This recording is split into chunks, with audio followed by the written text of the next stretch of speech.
Magandang araw mga kaibigan. Bigyan natin ng reaction, opinion itong post ng bagong henerasyon Bernadette Herrera. Ah, Isang party list po ang bagong henerasyon at ang founder nila ay si dating Congresswoman Bernadette Herrera. Ito, Statement of Representative Robert Nazal on the mini trial conducted by the Committee on Justice. Si Representative Nazal po ang kumakatawan sa bagong henerasyon party list sa Kongreso ngayon. Dahil tapos na yung termino ni Congresswoman Herrera. Una, this hearing is being conducted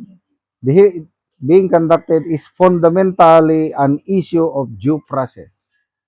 Kapag ang pamantayan ay hindi pare-pareho, kapag may double standards sa pagtrato sa magkahiwalay na reklamo against the President and Vice President, then we are not upholding justice. We are actually undermining it. So, ito, malaking sampal sa mukha sa Committee on Justice. Kasi di ba, justice? Kaya lang hindi.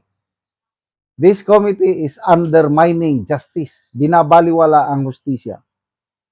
Dito, malinaw na the two impeachment complaints against the President rely on generalizations, assumptions at haka-haka. Basic principle naman po na allegation is not equal to evidence, suspicion is not proof.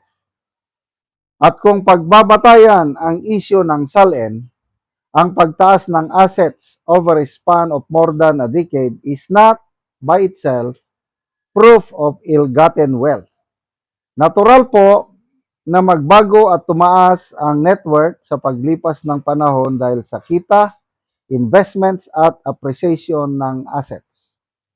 To immediately conclude that such increase is indicative of ill-gotten wealth is speculative and illogical at best. Yan po, si Congressman Ridon, theory daw niya. Grabe, lumobo ang ari-arian ng mag-asawang Duterte, ill-gotten wealth yan. Anong ebidensya niya? Theory lang niya yon. Haka-haka nga. Dagdag pa, the notice of disallowance being invoked is not even final. Subject pa ito sa review, even by the Supreme Court. Yet, this committee appears to have prematurely evaluated evidentiary weight of materials not even presented before an impeachment court. At higit sa lahat, isang affidavit ng isang convicted criminal ay tila tinanggap na parang gospel truth na wala man lang proper scrutiny. At this point, allow me to raise a fundamental procedural question. Given that the committee has already made findings of sufficiency in form, in substance, and in grounds, should not this committee now transmit the matter to the plenary for endorsement to the Senate so that the Senate may perform its constitutional duty as the sole trier of impeachment cases? Agree ako nito. Total, nabuo na ang desisyon ng Committee on Justice na may naging paglabag si VP Sara sa kung yung mga grounds for impeachment. Wag na silang mag-trial. Iakyat na, wag na silang mag-hearing. Dahil ang kanila is fishing expedition. To proceed to an evidentiary hearing at this stage risks not merely procedural irregularity, but also risks a constitutional infirmity that could undermine the integrity of the entire impeachment process. Sa totoo lang, kaya nagkakaroon pa ng hearings ang Committee on Justice ay sa kadahilanan ng kakulangan ng ebidensya. Yan po sa mga aligasyon na pinupukol sa ating mahal na Vice Presidente. Kulang pa talaga ng ebidensya. Kaya alanganin pa silang mag-akyat ng impeachment sa Senado. Kailangan pa nilang mamingwit. Naghanap pa sila ng mga ebidensya para tumibay ang impeachment complaints laban sa Vice Presidente. Pagkatapos, bumoto ang Committee on Justice na sufficient in form, substance, and grounds. Now, on the matter of the letter dated March 5, 2026 by Honorable Jokno, requesting the committee to issue a subpoena duces tecum under the rules of court which are applicable to these impeachment proceedings. A subpoena may be quashed if it is irrelevant or not described with sufficient particularity. At dito po, una, hinihingi ang mga dokumento na tumutukoy sa panahon na hindi pa siya Vice President. Mayor pa siya noon. Hinahanapan siya ng mga ano ba yan? Clearly, this is irrelevant to an impeachable offense. Dapat ang hanapin nila, yung Vice President na siya. Bakit isama niyo yung mayor pa siya? Pangalawa, the requests are sweeping, vague, and based on conclusions, not specific facts.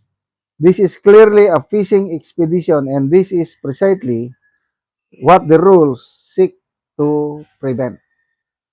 Accordingly, there is sufficient basis to deny the request to issue a subpoena. At higit sa lahat, sa gitna ng mga tunay na problema ng bansa, mataas na presyo ng gasolina, mataas na presyo ng mga bilihin, kakulangan sa serbisyo at seryosong aligasyon ng anomalya gaya ng flood control scandal, dapat tanungin natin ang ating mga sarili. Are we using the time and resources of the House wisely? Sagot ko, hindi. Kung tayo nga sa House of the People, pakinggan natin ang taong bayan. Marami ang hindi sang-ayon sa direksyong ito at mas marami ang naghanap ng pananagutan doon sa isyong direktang nakakapekto sa kanilang buhay. This is about fairness, priorities, and accountability. At the end of the day, we are all accountable to the Filipino people. Salamat, Congressman Nizal, sa napakagandang statement ninyo na sana pakinggan ng kapwa nyo, mga kongresista. Salamat mga kaibigan sa inyong pagsubaybay sa ating channel. Nakakatulong kayo ng malaki sa tribong Talandig ng Bukidnon dahil ang income natin sa channel na ito ay pantulong po sa tribo. Namimigay tayo ng mga libreng yero at pako para makapagpatayo naman sila ng mas maayos na tirahan. Panoorin nyo ang video na ito. Muna ni si Angkol ang natagaan og sin ang iyang anak, so mag-atop na karon. Kahit yan at mamanday sa isa. So muna ni ang pag-aatopan karon sa among natagaan og gyero. Mauna ning iyang mga atop, mga kawayan lang in town.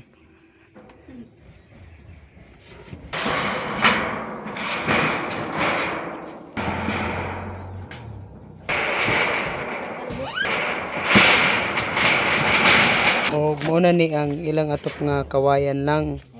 So karon napulian na gyud og gyero tungod sa tabang.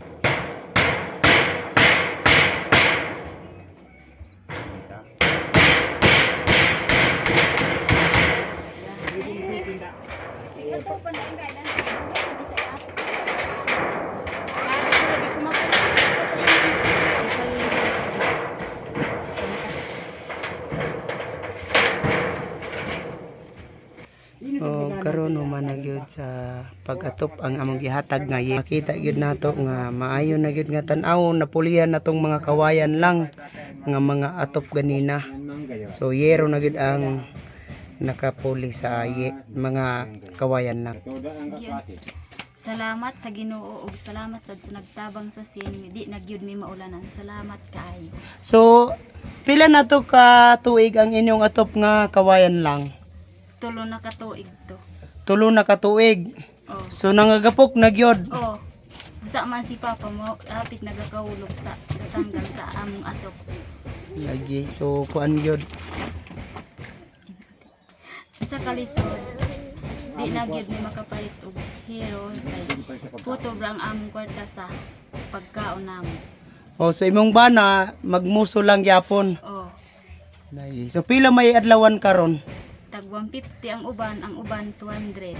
So di na makasigo sa ang kuan sudan. Oh. So salamat kaayo.